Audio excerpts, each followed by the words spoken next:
زبان سے لا الہ الا اللہ پڑھ لینا ہی کافی نہیں ہے، لا الہ الا اللہ کے تقاضوں کو نبھانا بھی ضروری ہے۔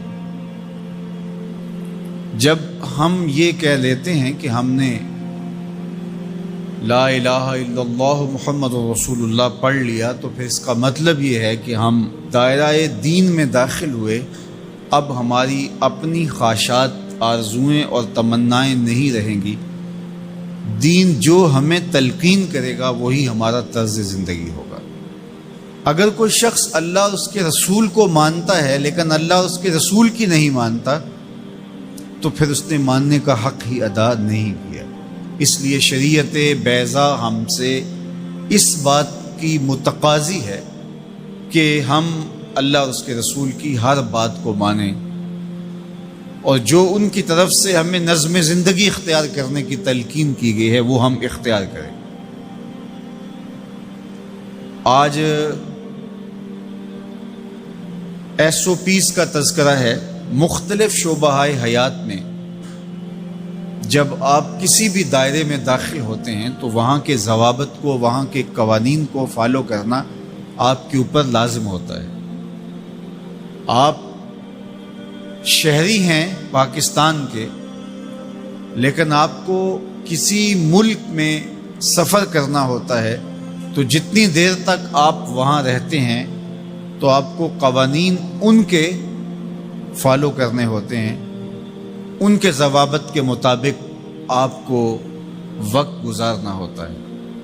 تو یہ بات اچھی طرح سے ذہن میں رکھیے گا کہ اسلام صرف اعتقادات کا نام ہی نہیں ہے، بلکہ یہ ہماری مکمل معاشرتی زندگی، ہماری مکمل اقتصادی زندگی، ہماری اخلاقی اقدار، ہماری تقویم، ہمارے رسوم و رواج، طرز معاشرت، ایک ایک چیز میں اسلام کامل، اکمل اور مکمل رہنمائی دیتا ہے۔ تو جب ہم ایمان کی دولت سے مالا مال ہو گئے تو پھر اسلام کے دیے ہوئے ضابطے کو ہمیں حرف بحرف پورا کرنا پڑے گا۔ تو جو شخص اسلام کے دیے گئے اصول و ضوابط کے مطابق زندگی گزارتا ہے اور صالح اعمال اس کی زندگی کا شعار بن جاتا ہے، تو پھر اللہ اس کو صلہ کیا دیتا ہے؟ ایک تو آخرت کا اجر ہے جو اس کو عطا کیا جائے گا، وہ تو ہے ہی ہے، لیکن اس دنیا کی زندگی میں بھی اللہ جل شانہ اس کو جزا کی صورت میں صالح، پاکیزہ، ستھری، مطمئن زندگی عطا کرتا ہے۔ اللہ اس کے لیے رزق حلال کے اسباب پیدا کر دیتا ہے۔ دیکھیے، جو میری اور آپ کی قسمت میں لکھا ہے، ہمارا جو مقسوم ہے، وہ ہمیں مل کے رہے گا۔ جب بچہ شکم مادر میں 120 دن کا ہوتا ہے، صحیح حدیث میں آتا ہے کہ اس کا رزق بھی لکھ دیا جاتا ہے، اس کی عمر بھی لکھ دی جاتی ہے، اس کا شقی و سعید ہونا بھی لکھ دیا جاتا ہے۔ یہ لکھ دیا گیا ہے، قلم اٹھا لیا گیا، سیاہی خشک ہو گئی، میرا اور آپ کا لکھا ہوا مقدور ہے، مقسوم ہے، وہ ہمیں ہر صورت میں مل کے رہے گا۔ لیکن یہ ہمارا اختیار ہے کہ ہم اس لکھے ہوئے کو، اس مقسوم کو حاصل کیسے کرتے ہیں، بذریعہ حلال حاصل کرتے ہیں یا بذریعہ حرام حاصل کرتے ہیں، تو یہ انسان پہ چھوڑا گیا ہے۔ لیکن جو شخص اچھے اعمال کے ذریعے سے اپنے رب کی رضا جوئی میں لگا رہتا ہے، تو اللہ اس کے مقسوم کو اس تک حلال ذرائع سے پہنچاتا ہے، اس کو اس کی توفیق نصیب کر دیتا ہے کہ وہ حرام کی طرف نظر بھی اٹھا کر نہیں دیکھتا اور وہ حلال رزق اختیار کرتا ہے۔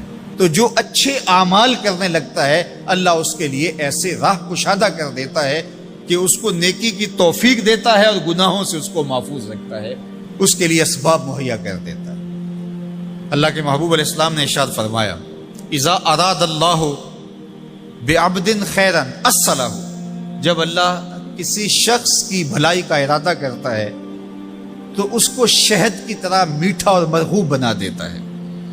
صحابہ نے پوچھا، یا رسول اللہ صلی اللہ علیہ وسلم، وکیف اصلہ، اللہ اس کو کس طرح میٹھا کر دیتا ہے، کس طرح مرغوب بنا دیتا ہے؟ تو اللہ کے محبوب علیہ السلام نے ارشاد فرمایا کہ اللہ مرنے سے قبل اس کو اچھے اعمال کی توفیق نوازتا ہے، اور پھر فرمایا فَيَقْبِضُهُ عَلَيْهِ، اور وہ نیکیاں کرنے لگ جاتا ہے کہ اللہ اس کی روح قبض کرتا ہے۔ تو جو نیک اعمال کرتا ہے اللہ اس کے لیے پھر آسانیاں مزید پیدا کر دیتا ہے۔ تو یہ صلہ ہے صالح اعمال بجا لانے کا۔